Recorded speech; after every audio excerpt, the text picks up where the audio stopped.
dear students, so let us move ahead for chapter 5. We were doing trends in modern periodic table. हम ये trends complete कर रहे थे modern periodic table में और valency को हमने लास्ट वीडियो में डिस्कस कर लिया था. सो अब हम डिस्कस करेंगे एटॉमिक साइज़. तो एटॉमिक साइज़ ग्रुप में क्या रहता है, एटम का साइज़ और पीरियड में क्या रहता है, उसके रीज़न हमें डिस्कस करने हैं. सो ग्रुप में it increases down the group. जैसे ही हम एटम के साइज़ पे बात करते हैं, ग्रुप में डाउन द ग्रुप मूव करेंगे तो जो एटॉमिक साइज़ है वो कीप ऑन इंक्रीज होता जाएगा. इसका रीज़न क्या है स्टूडेंट्स, क्योंकि एटम में जैसे ही हम डाउन द ग्रुप जा रहे हैं तो जो नंबर ऑफ शेल है वो goes on increasing and the distance between the nucleus and the valence shell increases. So as we are moving down the group, the number of shells are keep on increasing. Students, ये shell बढ़ते जाएंगे तो atom का size obviously बढ़ेगा. But एक और यहाँ पे effect काम कर रहा है, that is nuclear charge. Students, nucleus में positive charge होता है, ठीक है. तो न्यूक्लियस का एक अपना न्यूक्लियर चार्ज है, पर जैसे ही ये डिस्टेंस बढ़ता जाएगा, शेल बढ़ेंगे तो एटम का साइज़ बढ़ेगा. तो ये जैसे डिस्टेंस इंक्रीज़ होगा, डिस्टेंस कौन सा डिस्टेंस, न्यूक्लियस के सेंटर से आउटर मोस्ट शेल का ये जो डिस्टेंस बढ़ रहा है, न्यूक्लियर चार्ज कम होता जा रहा है. और यही रीज़न है कि एटॉमिक जो साइज़ है वो ग्रुप में इंक्रीज़ होता है. ये अगर हम बात करें पीरियड की तो it decreases along period from left to right. क्या होता है पीरियड में, हमने पहले डिस्कस किया था, जो ये शेल है ये एक ही रहता है. सेम शेल के अंदर, सेम ही शेल के अंदर क्या है स्टूडेंट्स, इलेक्ट्रॉन ऐड होते जाएंगे. इफ़ अगर सेम शेल के अंदर इलेक्ट्रॉन ऐड होंगे तो जो न्यूक्लियर चार्ज है वो क्या है, वो तो सेम ही लगेगा. इस शेल के ऊपर मान लो हम एक बात करें, इस शेल के ऊपर एक न्यूक्लियर चार्ज लग रहा है, इलेक्ट्रॉन कीप ऑन इसी के अंदर ही ऐड होते जा रहे हैं. तो न्यूक्लियर चार्ज इंक्रीज होने की वजह से इस एटम का साइज है वो क्या हो जाएगा, छोटा हो जाएगा. Atomic size is just like a magnet which is pulling the outer most shell and keeping the size of electron to a lower level. तो ये जो एटॉमिक साइज है ये क्या कर दे रहा है कि जो न्यूक्लियर चार्ज है वो किसकी वजह से कम हो रहा है, due to the incoming of electron in the same shell only, ठीक है. एंड इसका रीज़न क्या है, number of shell remain the same. Shell same है, न्यूक्लियर चार्ज इंक्रीज होता जाएगा. एंड यही रीज़न है for the decrement of size in a period but it increases in a group. If we talk about metallic character, metals कौन होते हैं जिनकी tendency होती है इलेक्ट्रॉन लूज़ करने की, इलेक्ट्रॉन लूज़ कर सकते हैं वो मेटल होते हैं. एंड इलेक्ट्रॉन कब लूज़ होंगे, जब यही एटॉमिक साइज़ क्या होगा, बढ़ेगा. क्योंकि एटॉमिक साइज़ बढ़ेगा तो न्यूक्लियर चार्ज कम होगा. आप ये लिख सकते हैं, atomic size is inversely proportional to nuclear charge. If nuclear charge increase, atomic size will decrease. तो जब न्यूक्लियर चार्ज बढ़ रहा है साइज घट रहा है, और यही अगर न्यूक्लियर चार्ज कम हो रहा है तो एटॉमिक साइज बढ़ रहा है. Down the group nuclear charge क्या होता है, डिक्रीज होता है, और इसी की वजह से एटॉमिक साइज बढ़ेगा स्टूडेंट्स. तो ग्रुप में क्या है, मेटालिक कैरेक्टर इंक्रीज होता है down the group, because electron lose कर पाएगा ना कोई भी एटम. अगर मैं आपसे पूछूँ लिथियम और सोडियम में से कौन ज़्यादा टेंडेंसी रखता है इलेक्ट्रॉन लूज़ करने की, तो आप कहेंगे सोडियम. वाई, क्योंकि सोडियम क्या है, ग्रुप में हम मूव करें तो लिथियम से बाद में आता है. सो इसका एटॉमिक साइज़ बड़ा होगा, एंड साइज़ बड़ा होने की वजह से ये अपने इलेक्ट्रॉन भी लूज़ कर सकता है.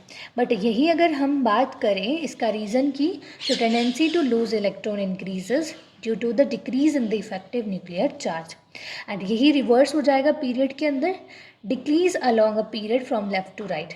मतलब कि जब हम ग्रुप में मूव हो रहे हैं from the top to the bottom तो मेटेलिक कैरेक्टर बढ़ रहा है. यही अगर हम बात करें पीरियड में, तो पीरियड में जब हम लेफ़्ट से राइट मूव करेंगे फ्रॉम लेफ़्ट टू राइट, तो पीरियड के अंदर जो मेटेलिक कैरेक्टर है वो डिक्रीज़ होता है. तो अगर मेटेलिक कैरेक्टर डिक्रीज़ होगा तो क्या इंक्रीज़ होगा, non metallic character. Yes, so decrease along a period from left to right, and the reason is due to increase in effective nuclear charge. इसका न्यूक्लियर चार्ज क्या होता है, बढ़ता जाता है due to the incoming of electron in the same shell. Reason वही है कि यहाँ पे जो शेल है वो सेम है. ठीक है स्टूडेंट्स, तो चलिए अब हम नेक्स्ट मूव करते हैं नॉन मेटेलिक कैरेक्टर पे। तो non metallic character decrease down the group. Non metals कौन होते हैं? जो गेन कर जाते हैं इलेक्ट्रॉन को, गेन करते हैं इलेक्ट्रॉन को, ठीक है। तो ये डिक्रीज होगा क्योंकि जब हम डाउन द ग्रुप मूव कर रहे हैं तो हम देख रहे हैं कि एटम का साइज बढ़ रहा है, एंड साइज बढ़ेगा तो फिर वो इलेक्ट्रॉन को एक्सेप्ट नहीं कर सकेगा। Tendency to gain electron decreases due to decrease in effective nuclear charge as the atomic size increase. Next, in the period it increase along the period from left to right because कि टेंडेंसी जो होती है ना electron gain करने की period में वो ज़्यादा होती है because of increased nuclear charge. Effective nuclear charge को ऐसे लिखते हैं effective nuclear charge means overall nuclear charge जो आउटर मोस्ट शेल तक एक एटम में लग रहा होता है। So let us talk about some of the important points of this chapter. देखिए मेटल्स कौन होते हैं स्टूडेंट्स? मेटल्स वो होते हैं जिनके आउटर मोस्ट शेल में 1, 2 और 3 वैलेंस इलेक्ट्रॉन होते हैं। Metals are solid except mercury. Mercury is that metal which is liquid at room temperature. Metals are electropositive and can lose electron to form positive ions. Metals वो होते हैं जो electron को loose कर सकते हैं। मीन्स मेटल्स अगर electron lose करेंगे तो generally they form positive ion, ठीक है, and they always form ionic bond. Students ये जो आपके पॉइंट है आपके 1 मार्क कैटेगरी के क्वेश्चन को सॉल्व करने में मदद करेंगे। They form basic oxide. आप याद रखना कि जो मेटल के ऑक्साइड होते हैं वो बेसिक होता है, तो आप बोलेंगे क्या? मेटल ऑक्साइड्स जो होते हैं वो बेसिक नेचर के होते हैं। एग्जाम्पल दे रखे हैं Na2O, MgO, CuO, K2O, लेकिन नॉन मेटल ऑक्साइड बेसिक होते हैं। They are on the left side and the middle of the periodic table. Periodic table में जितने भी लेफ्ट साइड या मिडल में जो एलिमेंट्स रखे हुए हैं वो ज़्यादातर सारे क्या है? मेटल्स हैं। And amphoteric oxides also. Amphoteric oxides वो होते हैं जो एसिडिक और बेसिक नेचर के होते हैं, ठीक है। Reactivity increases down the group. इनकी जो रिएक्टिविटी है वो इंक्रीज होगी डाउन द ग्रुप क्योंकि जैसे डाउन द ग्रुप मूव करेंगे मेटेलिक कैरेक्टर बढ़ता है, मेटेलिक कैरेक्टर इंक्रीजेज, ठीक है। एंड नॉन मेटेलिक, अब यहाँ से नॉन मेटल की प्रॉपर्टीज स्टार्ट हो रही है। नॉन मेटल्स आर इलेक्ट्रोनेगेटिव क्योंकि वो क्या करते हैं? इलेक्ट्रॉन को गेन करते हैं एंड नेगेटिव आयंस की फॉर्मेशन करते हैं। Non metals are solid, liquid as well as gases. ये कोई भी फिजिकल स्टेट में एग्जिस्ट कर सकते हैं, where as they form ionic as well as covalent bond. इनके दोनों टाइप के बॉन्ड फॉर्मेशन होते हैं, आयोनिक भी और कोवेलेंट बॉन्ड भी। इनके ऑक्साइड एसिडिक भी हो सकते हैं एंड न्यूट्रल भी हो सकते हैं, where as non metals are present on the left side of the periodic table क्योंकि राइट साइड में तो मेटल्स है सारे। Non metals have 4, 5, 6, 7, 8 valence electron. Non metals के अंदर स्टूडेंट्स आउटर मोस्ट शेल में या तो 4 हो सकते हैं, 5 हो सकते हैं, 6, 7 और 8 वैलेंस इलेक्ट्रॉन हो सकता है। एक्सेप्शन है इसकी हीलियम। देखिए स्टूडेंट्स ये वैलेंस इलेक्ट्रॉन का क्या कॉन्सेप्ट है? अगर आउटर मोस्ट शेल में 2, 3 और 1 इलेक्ट्रॉन होंगे, इस केस के अंदर एटम क्या करेगा?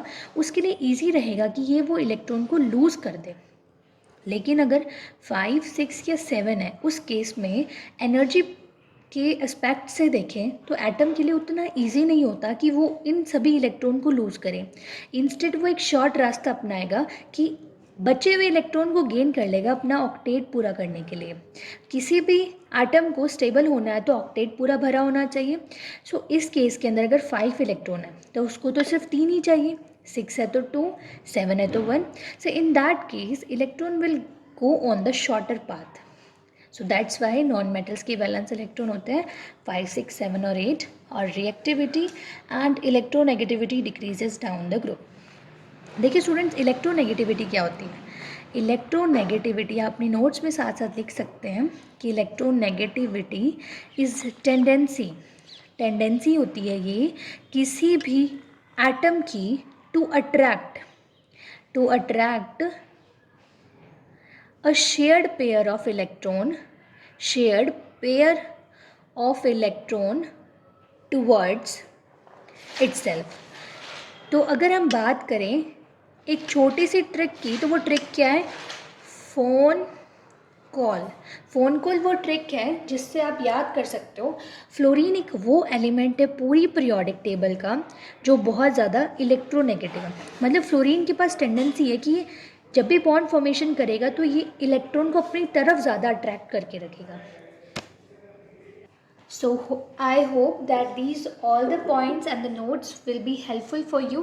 Thank you for watching the video and do share these videos with your friends also. Thank you.